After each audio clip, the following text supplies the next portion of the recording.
All right, yo, what's good? So today we're gonna be teaching you my top 3 tips on how to make your BandLab beats better.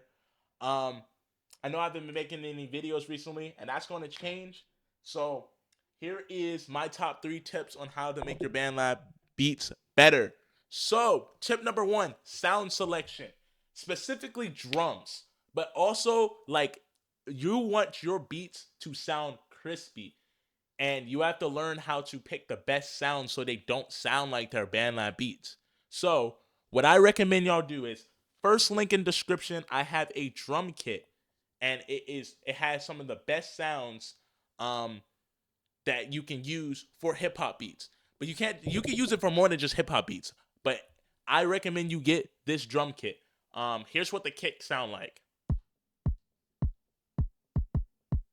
and then the snares.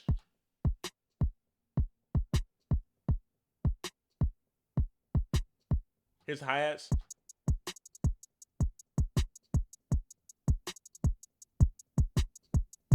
So that's will be tip number 1. I recommend you get good sounds. Even if you don't get my drum kit, which is completely fine. I search through the internet, surf through the internet, find good sounds, and make your own drum kits or own samplers. It's just gonna make you sound so much better. Second tip, you see how I have all my instruments separated?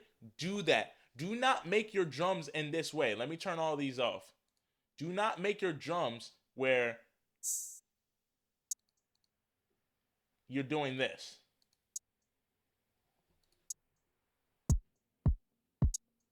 And you're putting everything in the same thing. Because once I turn it down, it turns everything down. And we don't want that. What you want to do is have everything separate. So if I have a beat and the kick and the snare is a good, sound, and it's a good volume, but my hi-hats are like super loud. Like let's say my hi-hats are super loud. My hi-hats are really loud. So I'm like, all right, cool. Let me drop down my hi-hats and just my hi-hats. It keeps my kicks nice and loud. It keeps my snares nice and loud.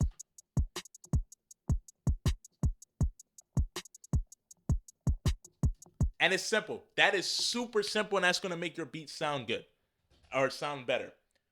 My third and final tip is to make sure everything is in key.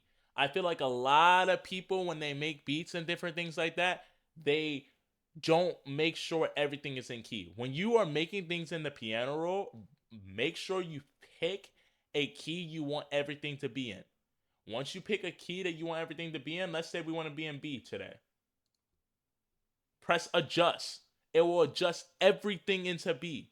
But what I would do, what I would do is I would go into the MIDIs of everything. I would go to instrument.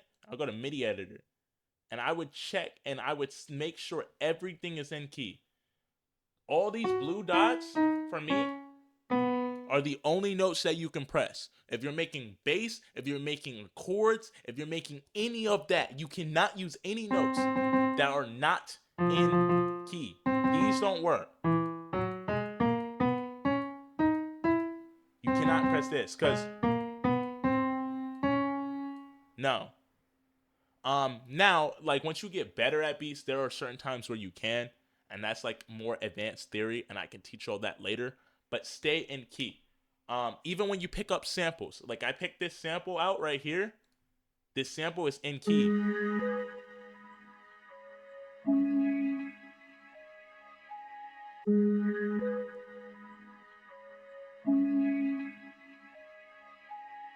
So yeah. Now I know y'all probably trying to hear the beat. I might flesh it out. I don't know. We'll see. But this is what the beat sounds like right now with everything. That is the top 3 tips on how to make your BandLab beats better. We're gonna be making more videos. We're gonna be making vocal videos, things like that. So like and subscribe. And yeah, I love y'all. Peace. Here's the beat. Uh.